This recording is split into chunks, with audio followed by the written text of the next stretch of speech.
What's up, Packers fans? Aaron Negler here with your Packers Daily Chat, coming to you live on the Cheesehead TV social channels. It is Wednesday. The Packers holding their second minicamp practice earlier this afternoon. Now only the team bonding activity on Thursday awaits, and then they're off for the summer, left to their own devices, where they need to, as Matt LaFleur said earlier this afternoon, carry that G wherever they go. That's right, invoking the very spirit of Cheesehead TV while speaking to the media prior to practice. We all know the drill. This is the time of year where all you want to do is make sure that everyone takes care of themselves, each other, stay out of the headlines.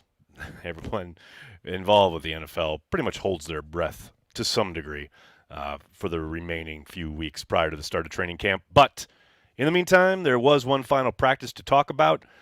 It's always hard to garner much from these things. They're mostly half speed. I do know the young kicker made all his kicks, so that's exciting. It means he missed only one in front of the prying eyes of the media throughout the two-day minicamp. I also know that none of the offensive units got into the end zone in the 2-minute drill. But outside of that, there's not too much to glean from these practices other than they're out there and they're working, and that's a good thing.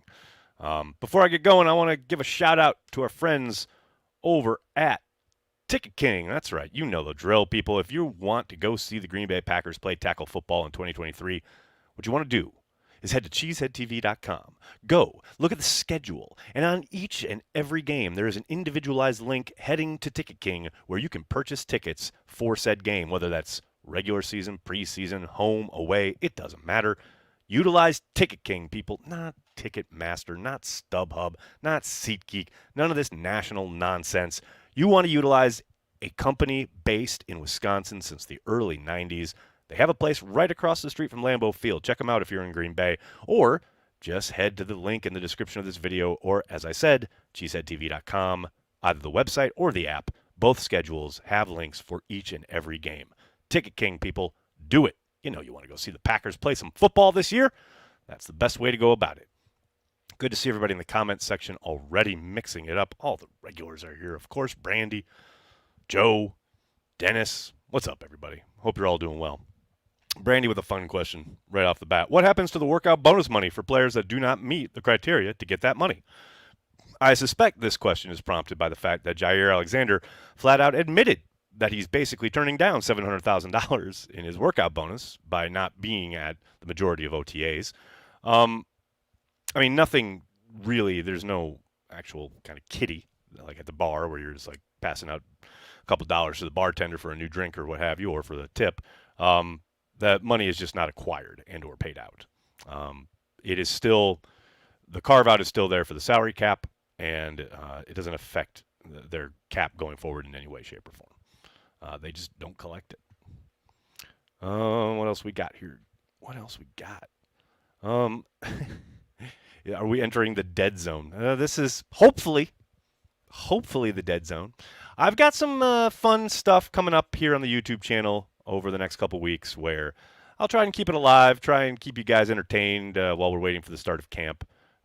And, you know, speaking of camp, Matt LaFleur let everyone know the first practice of training camp will be July 26th, which obviously tracks since 24th. That Monday is the shareholders meeting.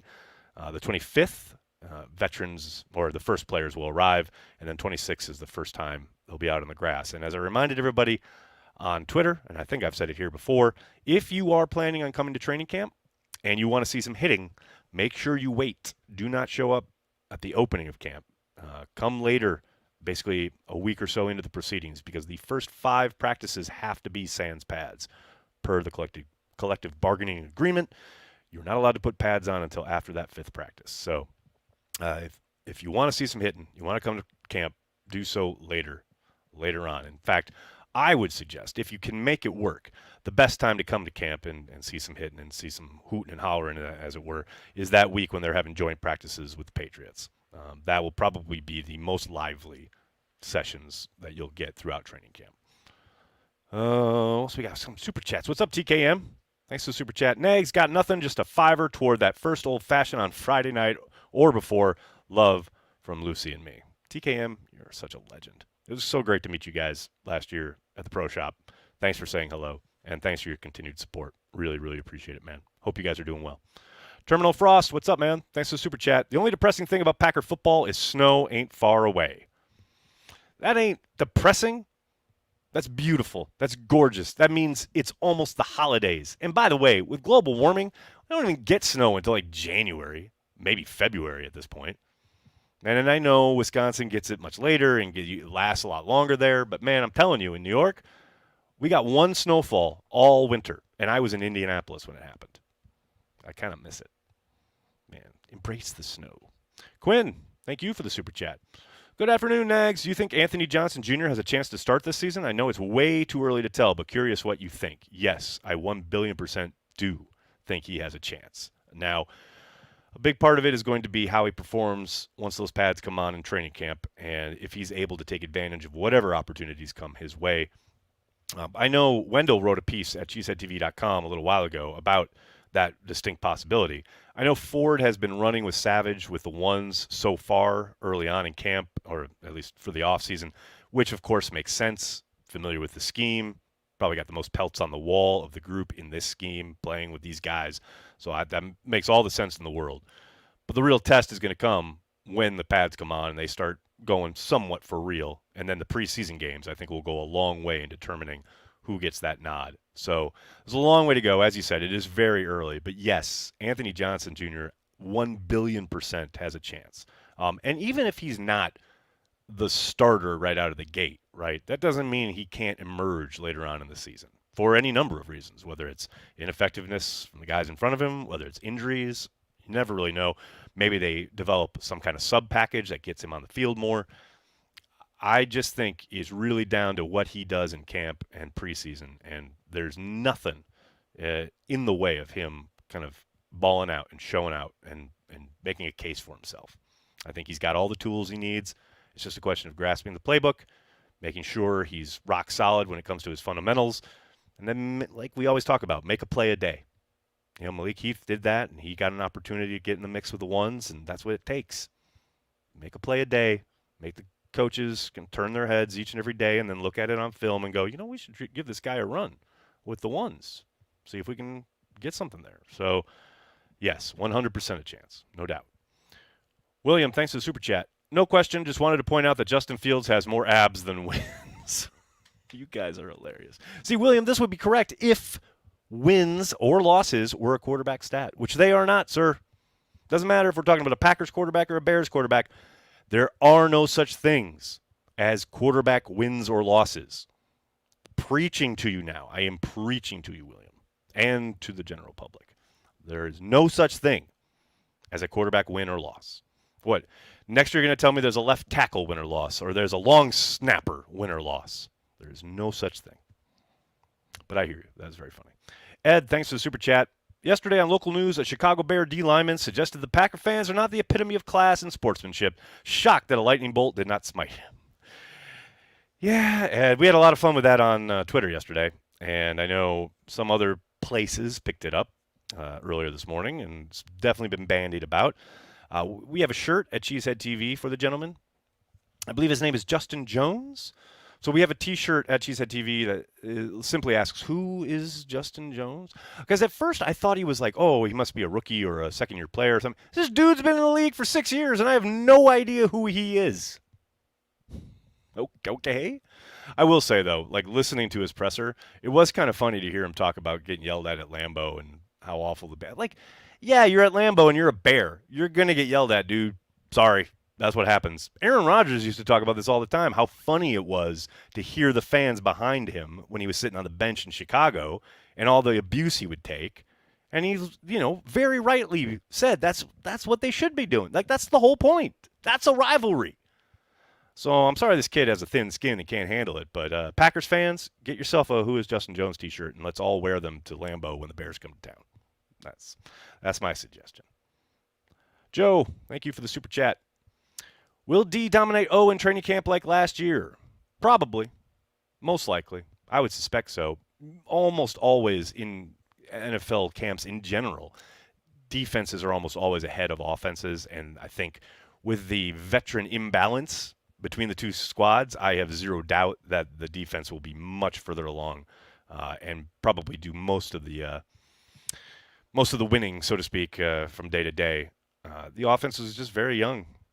I keep telling you guys, keep telling you, it's gonna be hard at times to watch this offense this year, and camp will be no different. Now, we all know that doesn't mean a hill of beans once the games start. Just because the Packers defense is dominating in camp doesn't mean much when the thing is real. But yeah, I would suspect that will be the case. Mimsy, really appreciate the super chat. That's a very nice gesture. Congrats to Violet. Here's some celebratory pizza money. Being a dad is dope, and she's got a good one. When LaFleur ends his transplants boycott, can he shotgun to carry the G at Corey's? There's so much awesomeness in this super chat. First of all, thank you. Yes, my middle daughter, Violet, graduated today. Very emotional day. Very, very. I'm going to cry right now. Thanks for bringing it up. Very emotional day. You can see it. It's on my Instagram. As far as LaFleur, I don't know. I don't think it was a Packer transplants boycott, as it were. I think it was more they lost 5 games in a row last year, and it's real hard to then turn around and come yuck it up on a YouTube show. So I get it. I understand. But as I pointed out to him, we kind of went back and forth right before the draft. And as I said, because we tried to get him on the draft stream, but Packers PR didn't want that to happen. So I said, I'm just saying, and he's all like, oh, I really want to do it. Yeah, okay, that's why you have Packers PR running interference. But, I did say the 1 year you haven't been on Packer transplants is the 1 year you didn't make the playoffs. It's science. So, yes, we will have him on transplants again this year. Whether he will be shotgunning or carry the G, I'm not so sure about that. But, hey, you never know. Ryan, thanks for the super chat. I think Mason might be forced into retirement unless a kicker gets hurt, and I hope Carry the G will be carried in the Janesville area this year. Very distinct possibility on Mason being forced into retirement, as you're indicating here, Ryan. Although I will say, I wouldn't be surprised if he just waits and doesn't file those papers, so to speak, until well after the year is over, because you never know. I mean, hell, he could go all year without a team, and then somebody gets hurt, as you're saying, down the stretch. Some playoff team needs a kicker, and they call Mason Crosby. You could do a lot worse. So, yeah, I think there's definitely a possibility. And as far as Carry the G in Janesville area, yes, 100%. We will be in the Janesville area. We will be blanketing the Wisconsin, the entire state of Wisconsin, and kind of pushing a little bit past the borders in certain spots. So be on the lookout. And as I've said, we've got a lot coming up when it comes to Carry the G. So, and a lot of time to go before it kicks off. So just watch this space, and we'll be getting a lot of info to you guys about where it's available and what's going on with Carry the G this year. Mr. Tundra, thank you for the super chat. That lightning bolt, Justin, what's his name, will be smote with, will be A.J. Dillon freight training him when Justin, what's his name, tries to tackle Dillon. I think what's funny is that I think the dude has like 2 assisted tackles or sacks or whatever in his entire career. Like, dude, man, just not knowing your place or the time. Hey, Nags, you don't know who Justin Jones is, but don't feel bad. Nobody knows him either, not even Bears fans, LOL. Mark, what's funny is you're not joking, because I had a Bears fan literally in my mentions yesterday say, don't worry, we don't know who he is either. Oh, and I'd be remiss if I did not mention how hilarious it is that his presser was on the Chicago Bears website until they took it down. They took it down.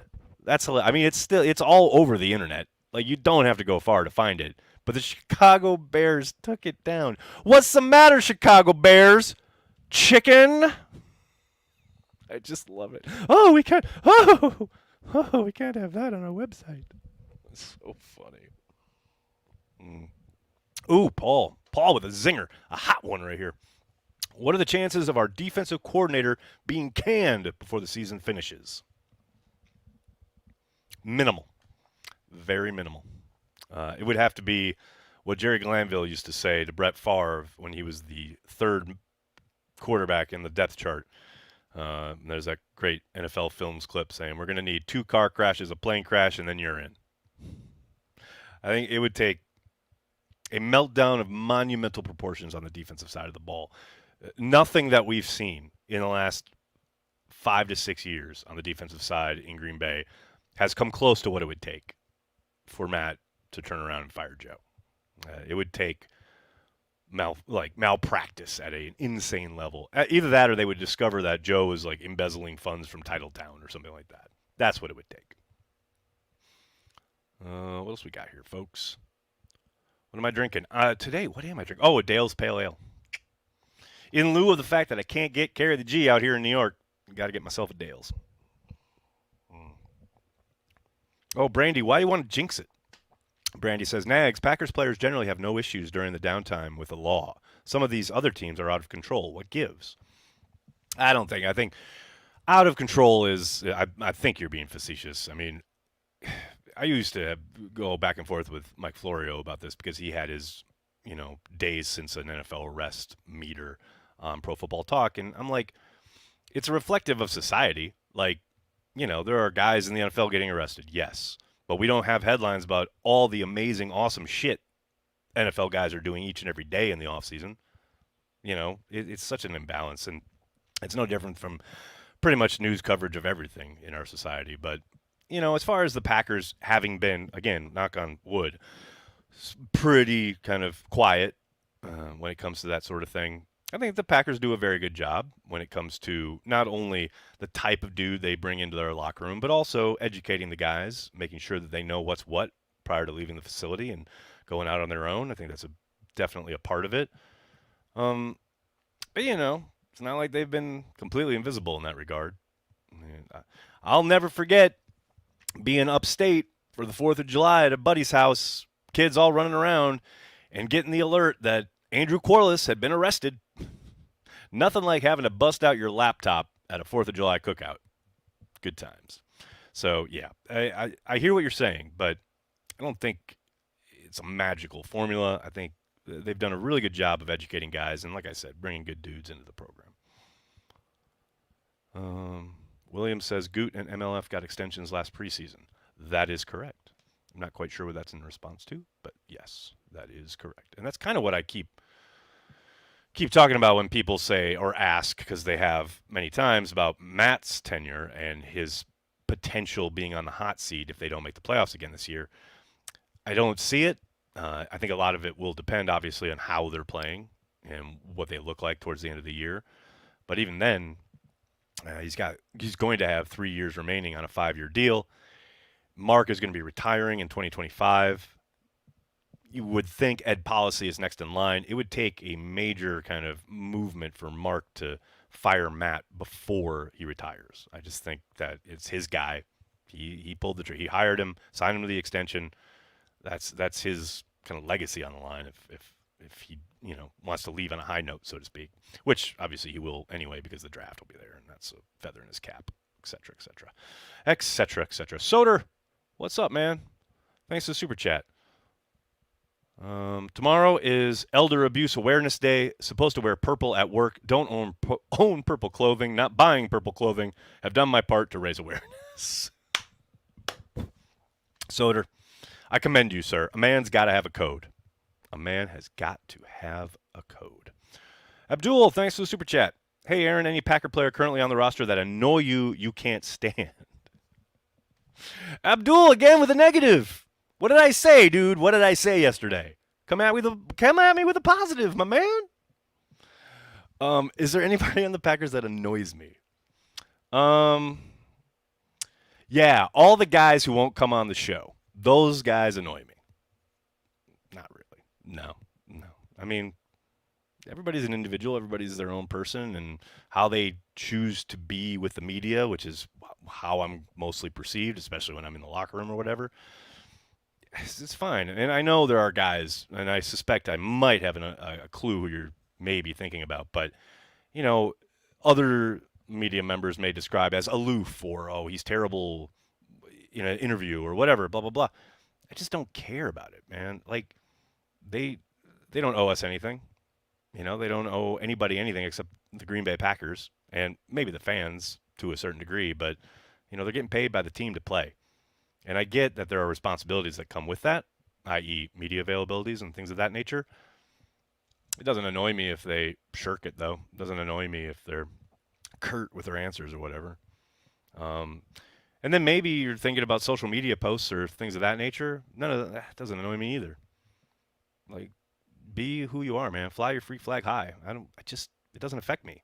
If I don't like it, I just keep scrolling or I just keep going. I just walk by.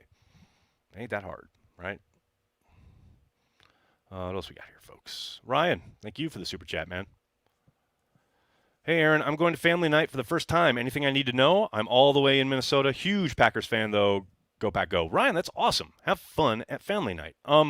Get there early and be prepared to wait if and when weather strikes, because it almost always does on family night.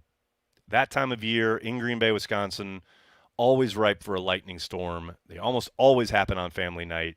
If you're coming with your kids, make sure you bring stuff to keep them entertained if and when things are halted and or suspended.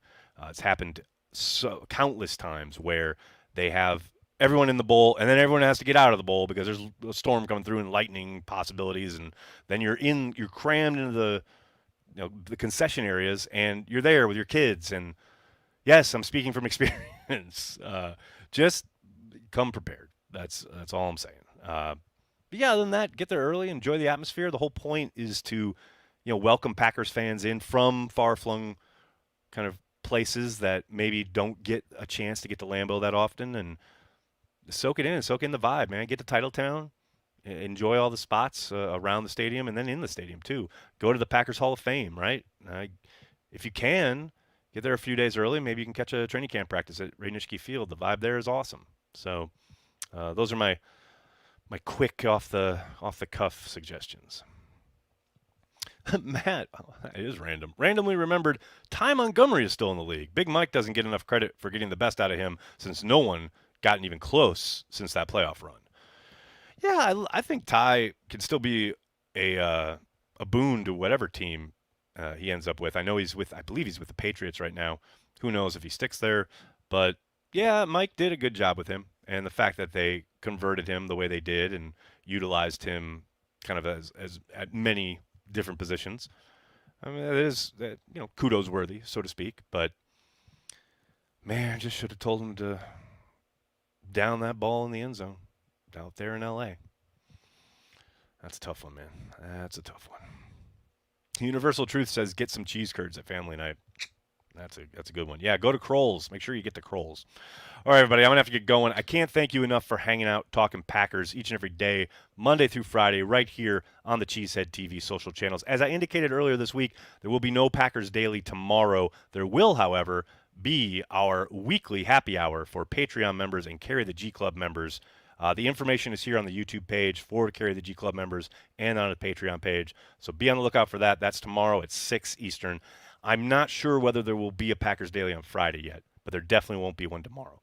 Thank you so much. Thanks for hanging out with me each and every day. Really appreciate it. Appreciate the support and the shout-outs and everything anyone does when it comes to Cheesehead TV, and making it part of your Packers routine really means the world to myself, to Corey, and everyone at Cheesehead TV. We really appreciate it.